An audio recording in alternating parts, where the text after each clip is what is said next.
And good morning, everyone. Happy Friday morning to you, and welcome back to Morning Musings. My name is Don K. Preston. I'm the president of Preterist Research Institute of Ardmore, Oklahoma.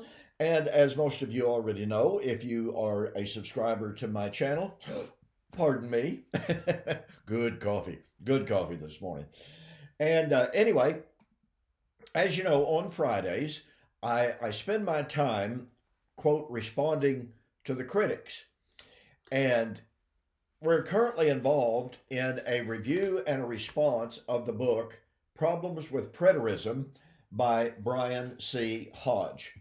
I have said this before, and I think this is video number 8, if I'm not mistaken. Uh, I've said this before. Let me say this again.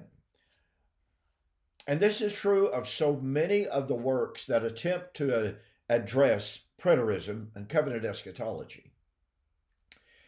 And that is that the authors incorporate such absolutely stunning presuppositional concepts. And nothing illustrates that more than what I want to address today. Now, I've already talked about the fact that Mr. Hodge says, well, preterism is wrong because preterists appeal to Daniel chapter 9 as a messianic prophecy. But Daniel 9 is not a messianic prophecy. It was fulfilled in the time of Antiochus Epiphanes in the 2nd century BC.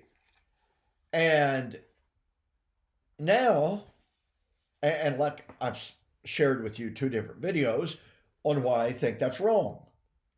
I just don't find any validity to that whatsoever. Well, today we come to page 27, and I'm hitting highlights just as Mr. Hodge does. He is sharing with us some of his foundational beliefs that underlie what he's actually going to say and develop later in the book. But by addressing his fundamental belief, his basic presuppositions, and showing them to be invalid, then I don't have to spend a lot of time in the later chapters discussing the finer details of what he says about those fundamental arguments. You follow that? Okay, so on page 27, he says that one of the problems with preterist is the book of Revelation. Now, I have to tell you, when I very first read that heading, I thought, well, wait a minute. You think Revelation is a problem for preterism? Well, that's a common belief. I encounter people all the time. Oh, well, let me tell you something. I can defeat preterism in 5 minutes or less. And I'll do that by showing, guess what?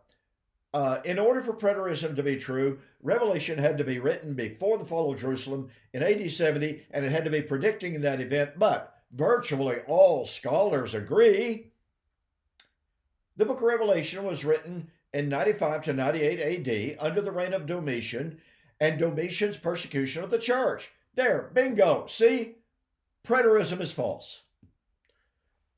You just wouldn't believe how often I hear this argument, that I read this argument. So, Mr. Hodge says on page 27, this dual referential understanding of apocalyptic speech can be seen in the Apocalypse of John. Now, here's what he means by this dualistic referential understanding of apocalyptic.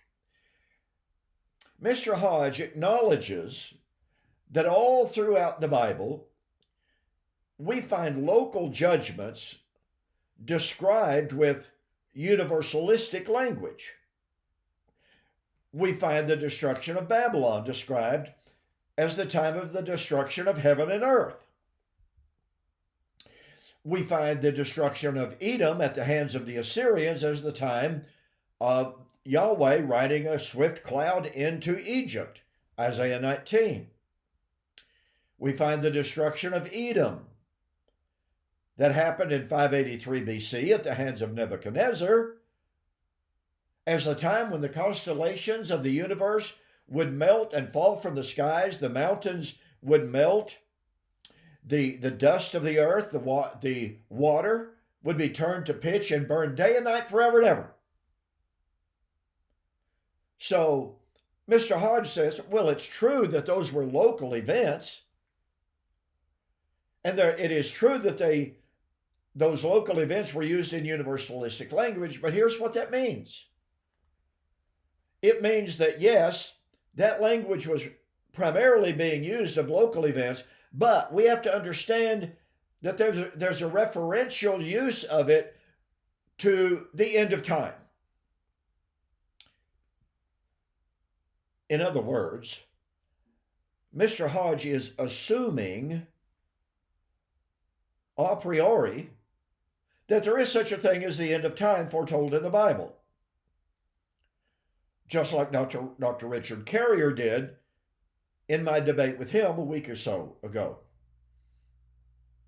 He just took it for granted, no exegesis. He just took it for granted that 2 Peter chapter 3 talks about the end of time. Well, folks, if you're going to make a claim, you've got to back it up. So anyway, back to Dr. Hodge. I'm assuming it's Dr. Hodge, but nonetheless. This dualistic referential understanding of the apocalyptic speech can be seen in the Apocalypse of John as well. As I will argue, this is where he lays the foundation for his later discussion of Revelation. But that's why I'm telling you, all I have to do is deal with his basic fundamental assertion, show it to be false, and it doesn't matter what he says later in the book as he attempts to develop his a priori assumption. So he says, as I will argue, the book of Revelation has its setting in the persecution of Domitian and argues that the churches need to remain faithful in their confession of Christ as Lord and in their works even in the face of persecution. This entire first century situation, however, is framed in the imagery of the macrocosmic end. See what he's doing? In other words, the book of Revelation is talking about a macrocosmic, a local, quote, small, unquote, judgment on Domitian for persecuting the church. But we have to understand, even though the language is universalistic language, the Lord coming out of heaven in flaming fire with his angels and heaven and earth being destroyed, we have to understand, that language did apply microcosmically, in other words, to the first century. But the real application is the macrocosmic, i.e., the end of time. Now, the first question that needs to be asked is, why doesn't Mr. Hodge give actual proof? All he gives us is his claim. And assertions are not establishment of facts. Listen, you know what? I have been fascinated down through the years of the claims of the Loch Ness Monster. I've been fascinated by the claims of Bigfoot, Yeti, abominable snowman. And I read and I hear people say, oh, I know it's absolutely true. Well, how do you know it's absolutely true? Where's the evidence for it? There are an awful lot of glory hounds out there who want their 15 minutes of fame, their 5 minutes of fame by claiming, oh, as one man did, I killed Bigfoot. Oh, wow. Okay. Where's the body? Well, I buried it because I was afraid of being ridiculed, and I was afraid of what my friends would say, and I was afraid even that I might be prosecuted for it. Oh, pardon me. Okay, so, excuse me. So you killed Bigfoot, a Bigfoot. You buried it. Take us to the grave. Well, no, I can't do that. Why? Well, I forgot where it's at. Oh, that's convenient. Should we believe things like that? No, there is no proof. Now, Mr. Hodge makes an assertion here. The book of Revelation was written in the time of Domitian, and it's about Domitianic persecution of the church. Now, I will understand, believe me, I do. I will understand that the majority of scholars today believe that the book of Revelation was in fact written under Domitian. I understand that. I also understand this. In the 19th century, the early dating of the book of Revelation was so well accepted, so predominantly accepted among the greatest majority of scholars in the world, so much so that F.W. Farrar, in his book, The History of Christianity, written 1887, 1888, said, to paraphrase, the early dating of the book of Revelation and its application of the fall of Jerusalem in AD 70 is so widely accepted among reputable scholars that no scholar worth his salt would even think to challenge that. Now, you have to keep in mind that in the 19th century, there was far more respect for the inspiration and the authority and the testimony of Scripture among scholars than there is today. Folks, do you realize, and this has been pointed out many times by different scholars, you're sort of kind of hard-pressed to find scholars today in the higher academic seminaries, Princeton, Cornell, Yale, etc., Harvard. You're hard-pressed to find people, scholars, who actually believe in God, much less Jesus Christ. Are there some? Yes. I'm not denying that. But as Lindemann, a noted scholar, says, the majority in Germany, for instance, in all of the seminaries in Germany, there are virtually no believers in God. There are virtually no believers in Jesus. Virtually no believers in the Bible as the Word of God. So here we have a contrast. We have modern times in which the majority of scholars who reject the inspiration of Scripture, who reject a belief in God, and they say Revelation was written under Domitian. Then we have the 19th century scholars, all of whom, by and large, had a higher view of inspiration, a higher view of deity than the modern scholars. They said the book of Revelation was written during the reign of Domitian, and it was about the Domitianic persecution, and it was about the impending fall of Jerusalem in AD 70. Now, is any of that probative? In other words, is any of that within itself definitive proof of either view? No. But I'm simply pointing this out, that when people today say, oh, well, the majority of scholars believe that Revelation was written during the time of Domitian, that doesn't prove anything. Our responsibility is to look at the evidence. Well, what is the evidence? Point number one, this is the greatest challenge. And that is whether or not Domitian ever persecuted the church.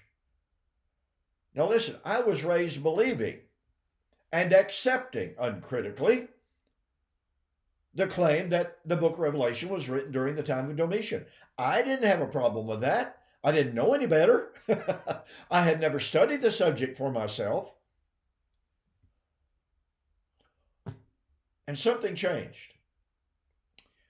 I was asked to teach a ladies' Bible class on the Elevate Discourse.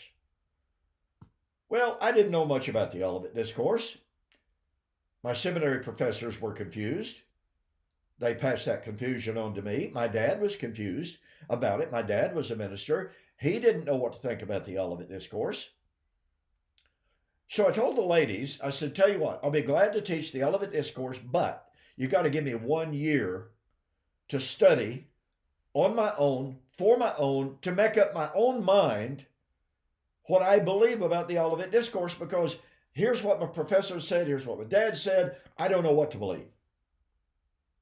And they responded, you're fresh out of seminary, you're supposed to know this stuff. And I said, I know I'm supposed to, but when everybody that I know is confused about it, how am I supposed to have firm answers? Okay, so I began studying the Elevate Discourse. As I studied the Elevate Discourse, several things became evident, undeniable in my estimation, and I feel that way even stronger today. The Elevate Discourse is not about two different things. It's not about the fall of Jerusalem in AD 70 and then the end of time.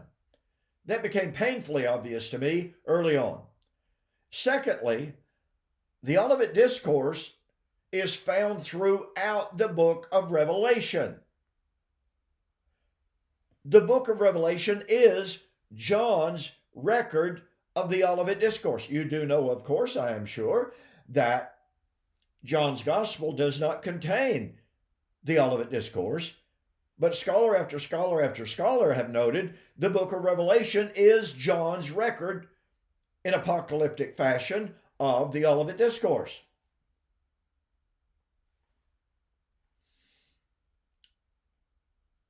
This, needless to say, messed up my traditional paradigm. Because if John's apocalypse was about the Elevate Discourse, and I had already come to the firm conclusion that the Elevate Discourse was not about the end of human history, then that meant that unless John was radically altering his view of the Elevate Discourse, it meant that he too was predicting the fall of Jerusalem in AD 70. And I then discovered that that can be verified from the internal evidence of the book itself. Now, let me point out some things and let me compare this with Mr. Hodge's claims. Mr. Hodge claims that Babylon in Revelation is none other than the city of Rome. Okay, let's test that hypothesis. Let's test that claim. The book of Revelation is about the judgment on the city Babylon, and this city Babylon is the city that killed the prophets, Revelation 16:6. Well, that term, the prophets, is used throughout the New Testament, and as I demonstrate in my book, Who is This Babylon? Anytime the term the prophets is used without a contextual qualifier, as in, for instance, Ephesians chapter 4, 1 Corinthians chapter 12, and only a tiny handful of them. Anytime the term the prophets is used without that contextual qualifier, it invariably referred to Old Testament prophets. So let's do some comparison here. How many Old Testament prophets did Rome kill? Not one. How about Jerusalem? What did Jesus say? Oh, Jerusalem, Jerusalem, thou that kills the prophets. Stephen, standing in the temple, Acts chapter 7, said, which of the prophets have you not slain? You know, he's talking about Jerusalem.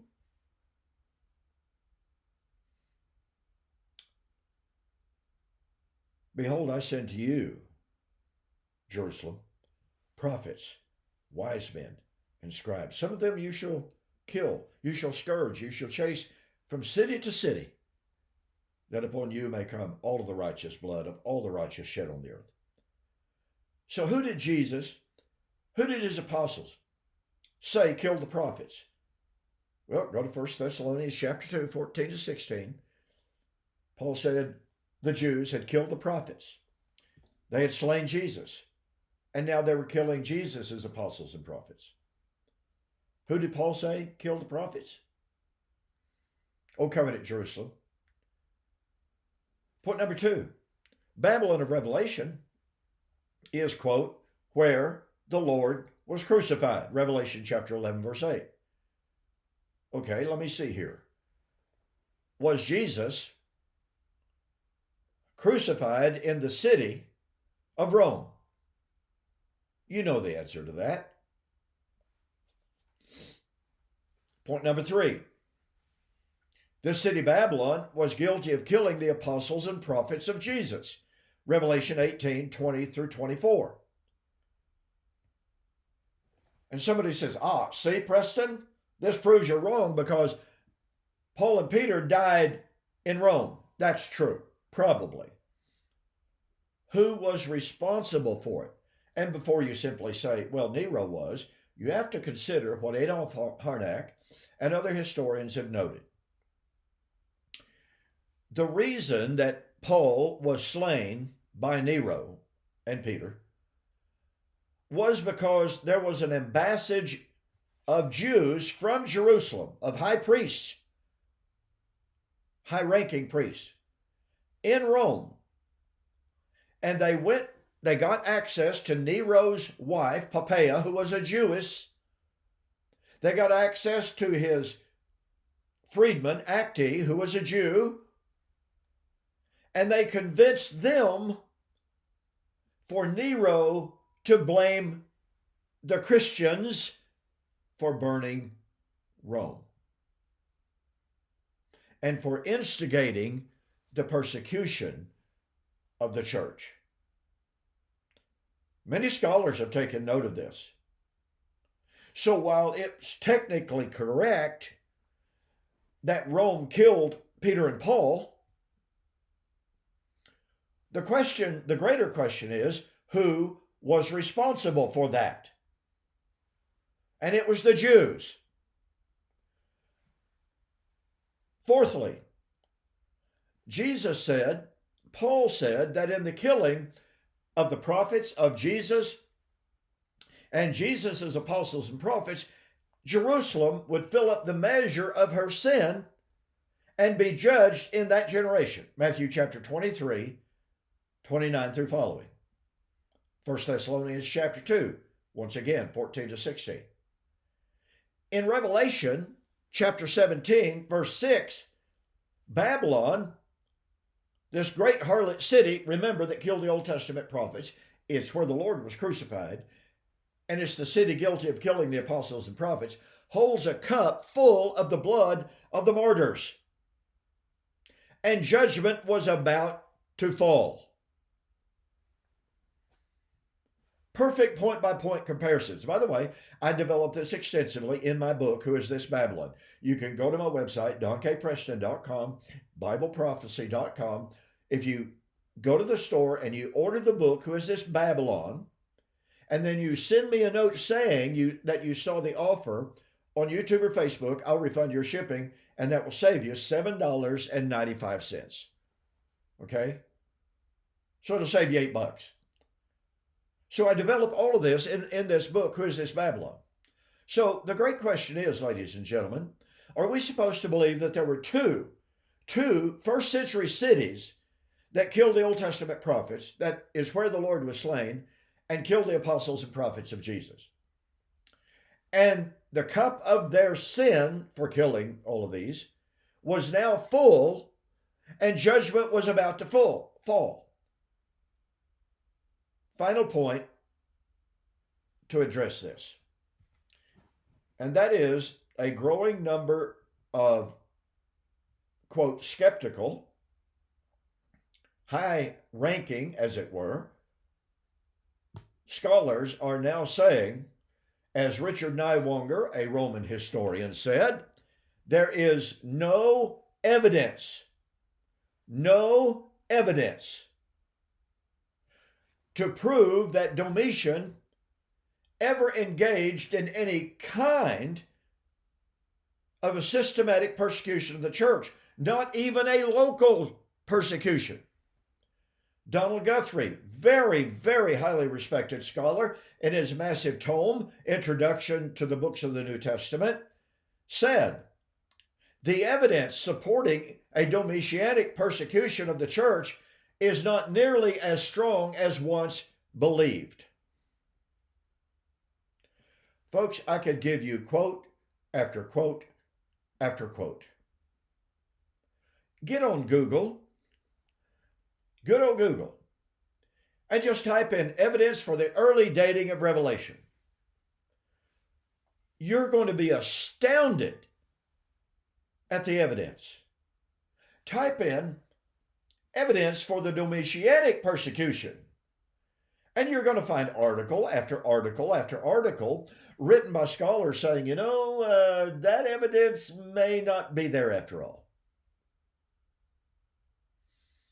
So when Mr. Hodge, in his foundational arguments, says, the book of Revelation was written during the time of Domitian and the Domitianic persecution of the church, I want to suggest to you, as kindly as possible and as respectfully as possible, Mr. Hodge hasn't done his homework. And